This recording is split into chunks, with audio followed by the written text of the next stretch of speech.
I've always had the opinion that everyone has some sort of sexual behavior or sexual desire that's just a little bit left of field, even if they don't know it yet. I'm not saying that everyone has a strong behavior that we would generally label a fetish, but something that just makes them a little bit more unique to the next individual and also highlights how diverse people are in a sexual manner. But hence they kind of sit on the same spectrum as a fetish in some way, shape or form, maybe just not as extreme. So many people have fetishes, people I've met or people I've spoken to or people who have experienced it. Even if they don't have the fetish, they've experienced it with a sexual partner that they've been with.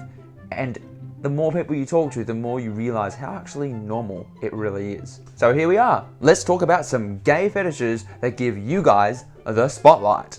Some of the more common ones that you would often see depicted in the media is like leather, rope, rubber, chains, that sort of thing. But I find that even in more mainstream media outlets, it's still depicted in sort of a negative light, and I kind of disagree with that, so hence I'm talking about it here. You go boys, you get that fucking leather out and you do what you want. If you enjoy it, you fucking enjoy it. Used underwear is a fetish that pops up on some searches, and yes, this is a peculiar one for me, but it's a thing, there you go. Some of you may be going, the fuck, when reading this or hearing this, but it kind of reminds me a little bit of like a foot fetish, I guess, because it's like, maybe it's the odor thing I'm thinking of, like it's a smell or something that makes people interested, I'm not sure. It's also like that region, like it's your crotch region, it's whether it's the penis, the balls, the ass, everything, it's like in that region, it's representative of that region. I don't know, not sure. But if you've experienced this, let us know. Armpits is something I've heard of a few times and have a few friends that admit to it. And the way they explain it, and I kind of get it, to be honest, is like when people lift up their armpits, it can show like the formation of the muscle going up the arm, and it can be quite arousing. And I guess the hair, people are attracted to hair because it's very masculine, it's very it kind of representative of testosterone, which is very much a male thing. And I guess there's also a scent there as well. Maybe it just smells like man.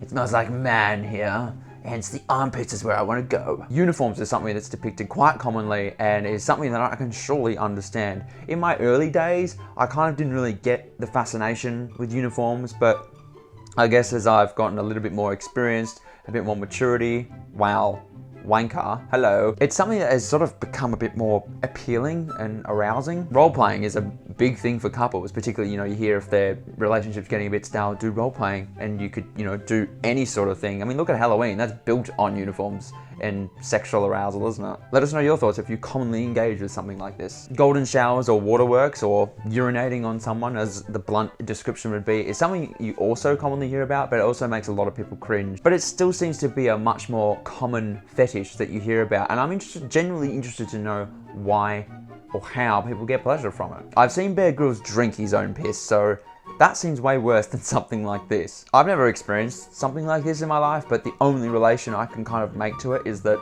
when I pee, it's like a release, it's a relief. When you piss, it's like, oh, thank God, it's gone. So maybe it's that feeling or, sharing that with someone else, I'm not sure.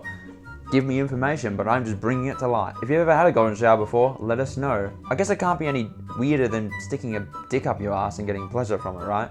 That's normal because yay, prostate! Food fetish is something that people often hear about, and I guess most people actually engage with it on some level during a relationship, but it's usually depicted in a more romantic way, like, strawberries or chocolates or fuck, I don't know. But when talking about a fetish, I guess it's people that integrate it into their sexual practice on a more full-on way. And I'm not thinking of like the credits scene of Bridesmaids, although, that's kind of taking the piss out of it, I guess. But hey, I kind of agree with this fetish because I fucking love food. And if you want to mix food with sex, that is genius. Bring it on. And finally, the foot fetish, which is what everyone kind of thinks about when they hear the word fetish. I googled this fetish a bit more, and there's one theory that suggests that it's like a biological hardwiring, particularly in men, because the foot offers like such, I'm looking at my foot, that's, you can't see that. It kind of offers the greatest variation, like, as opposed to like the penis or the ass or, the chest or whatever. There's lots of different things going on there. I didn't really get that theory, but that's what it said. Another theory suggested that during your sexual formation in your earlier years, seeing, someone clump around in big workman boots and you're attracted to tradies, and that's sexually arousing to you, you make that association. Or you see someone that you find very sexually attractive and the shoes make them more attractive because they're nice shoes, or they've, you know, whatever it may be, you're associating the sexual attraction with that part of the body. Interesting theory. If you have this fetish or have experienced it with a partner, let me know. So there are just a few gay fetishes, then there are plenty more where that came from. The only fetish I've really experienced from someone else is a shoulder fetish.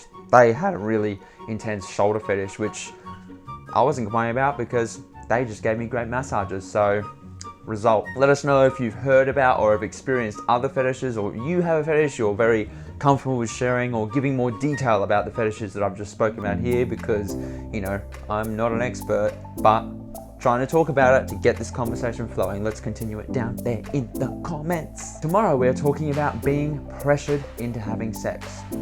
Bit of a deeper topic, but I think something we can all relate to. And until then, that is a wrap.